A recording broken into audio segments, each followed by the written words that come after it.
దాంతో పాటు ప్రముఖులు ప్రయాణించే విమానాలు అయితే ఇంకాస్త జాగ్రత్తలు ఎక్కువగా ఉంటాయని చెప్పారు.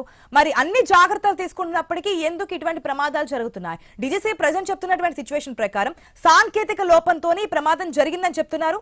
విచారణ కమిటీ కూడా వేశారు. ఏ విధంగా జరిగింది ఏంటి అనేది మరికొద్దిసేపట్లో మనకి ఇన్ఫర్మేషన్ కూడా వచ్చే అవకాశం ఉంది. కానీ ఏం జరుగుతోంది అనేది ప్రధానంగా వస్తున్నటువంటి ప్రశ్న.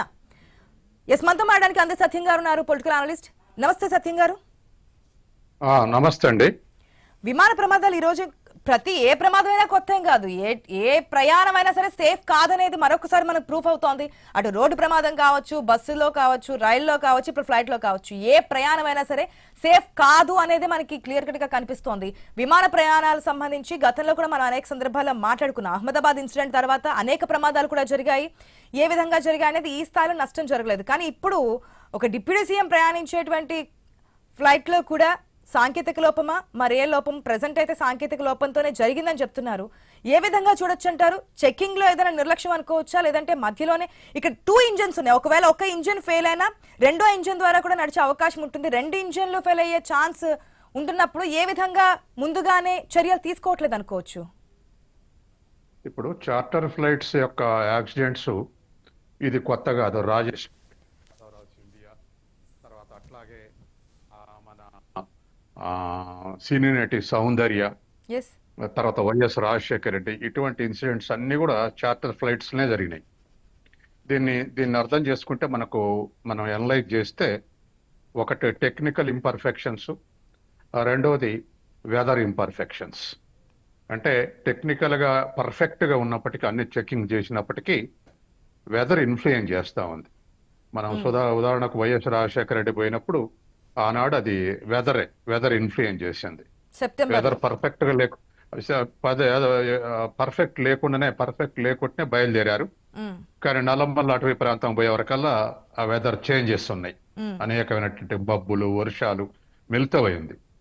అట్లే ఇప్పుడు కూడా మార్నింగ్ పోయినప్పుడు ఇవాళ టెక్నికలా లేకపోతే వెదర్ కూడా ఇంపాక్ట్ ఉందా అనేటువంటిది మనకు ఇంకో కొద్దిసేపట్లో తెలిసే అవకాశం ఉంది, పవర్ది. కాబట్టి ఎక్కడ చూసినా ఈ లైట్ ఫ్లైట్స్ అన్ని కూడా ఇటువంటి వాటికి గురి అవుతున్నాయి.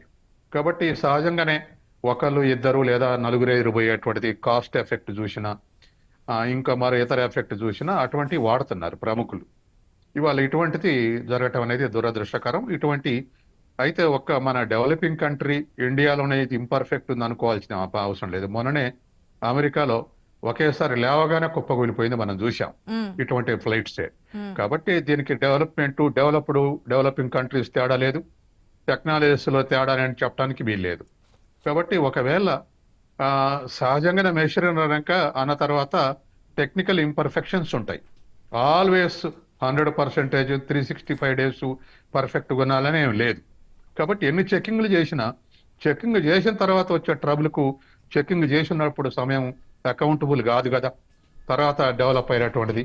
కాబట్టి ఇటువంటివన్నీ మనం చూస్తూ ఉన్నాం. అందుకే ఇంకాస్త ఇంప్రూవ్డ్ టెక్నాలజీ, ఇంప్రూవ్డ్ మెషినరీ ఉండాల్సినటువంటి అవసరం ఉంది ఇన్ని ఇన్సిడెంట్ జరుగుతుంటే. తర్వాత రెండవది, ఈ చార్టర్స్ ఫ్లైట్స్ సప్లై చేసేటువంటివి కూడా అనేకం ప్రైవేట్ సంస్థలు ఉన్నాయి. ఇవాళ ప్రైవేట్ సంస్థలు రెంట్కు నడుపుతున్నాయి. కాబట్టి ప్రైవేట్ సంస్థలు నడుపుతున్నప్పుడు మరింత జాగ్రత్తగా ఉండాల్సినటువంటి అవసరం ఉంటుంది. ఎందుకంటే వాళ్ళలో ఏమాత్రం డైల్యూషన్ వచ్చినా, లేదా వాళ్ళలో ఉండేటువంటి టెక్నీషియన్స్ ఏమాత్రం ఇంపర్ఫెక్ట్ ఉన్నా ఇటువంటి ఇన్సిడెంట్ జరిగేటువంటి అవకాశం ఉంది. ఇవాళ భారతదేశంలో ఎక్కువ ఈ ప్రైవేట్ సంస్థలే ఈ స్మాల్ సైజ్ చార్టర్ ఫ్లైట్స్ నడుపుతున్నాయి. కాబట్టి అది కూడా, ఆ ఆస్పెక్ట్ కూడా మనం ఆలోచించాల్సిన అవసరం ఉంది. ప్రైవేట్ వ్యక్తులకు ఇటువంటి లైసెన్స్ ఇవ్వచ్చా, లేదా ప్రైవేట్ గవర్నమెంట్ పోలిస్తే ప్రైవేట్లు ఎక్కువ జరిగితే ఇవ్వాలనా లేదా, ఇటువంటి పాలసీ మ్యాటర్స్ కూడా ఇవాళ ఆలోచించాల్సినటువంటి అవసరం ఉంది. తర్వాత సహజంగానే శరద్ పవార్కు most powerful leader in Maharashtra గత 50 ఏళ్లుగా, తనకు లెఫ్ట్ హ్యాండ్గా ఉన్నటువంటి సోదరుని వరుస అయినటువంటి అజిత్ పవార్, తర్వాత ఉప ముఖ్యమంత్రిగా ఉన్నటువంటి వ్యక్తి చనిపోవటం అనేది ఖచ్చితంగా దురదృష్టకరం. తర్వాత ఇవాళ మహారాష్ట్రలో ఈ మధ్య కాలంలోనే అసెంబ్లీలో బీజేపీతో పొత్తు పెట్టుకున్నప్పటికీ మళ్ళీ పంచాయతీరాజ్ ఎలక్షన్ లో తండ్రి కొడుకులు ఒకటిగా ఉండి ఫైట్ చేశారు. ఏదైనా అది మహారాష్ట్ర పాలిటిక్స్ లో ఎన్ని టర్న్స్ తీసుకున్నాయో, ఏ విధంగా ముందుకెళ్లారో మనం చూస్తూ ఉన్నాం. ఇప్పుడు మనం మనం ఇప్పుడు రాజకీయాలు మాట్లాడం కానీ ఎస్ తనకు ఒక కానీ కీలక పర్సన్ మహారాష్ట్రలో అనేది మహారాష్ట్ర పాలిటిక్స్ లో ఒక కీలక పాత్రధారి ఇవాళ కనుమరుగయ్యాడు.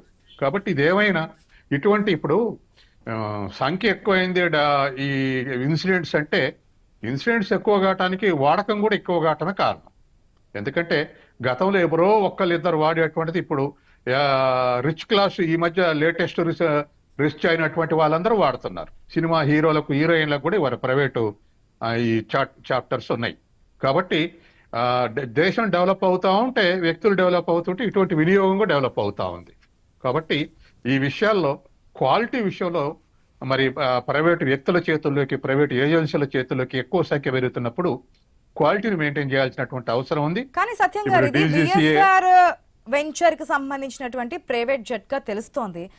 మీరు చెప్పిన విధంగా ఒకవేళ సాంకేతిక సమస్యలు తలెత్తుతున్నాయని చెప్పి తెలిసినా ఎందుకు పర్మిషన్స్ ఇస్తున్నారు? ఒకవేళ వివిఐపీస్ అంటే ప్రముఖులకే ఈ విధంగా జరుగుతున్నప్పుడు సామాన్యులకి ఏంటి అని ఒక ప్రశ్న అయితే తలెత్తుతూ ఉంటుంది కదా, ప్రైవేట్ జెట్స్ కి కాదు విమానాలకు సంబంధించి కూడా. దీని గురించి కూడా క్లియర్ కట్ గా మాట్లాడదాం. సత్యం గారు ఒక నిమిషం వెయిట్ చేయండి, బ్రేక్ తీసుకుని కంటిన్యూ చేద్దాం. Stay tuned.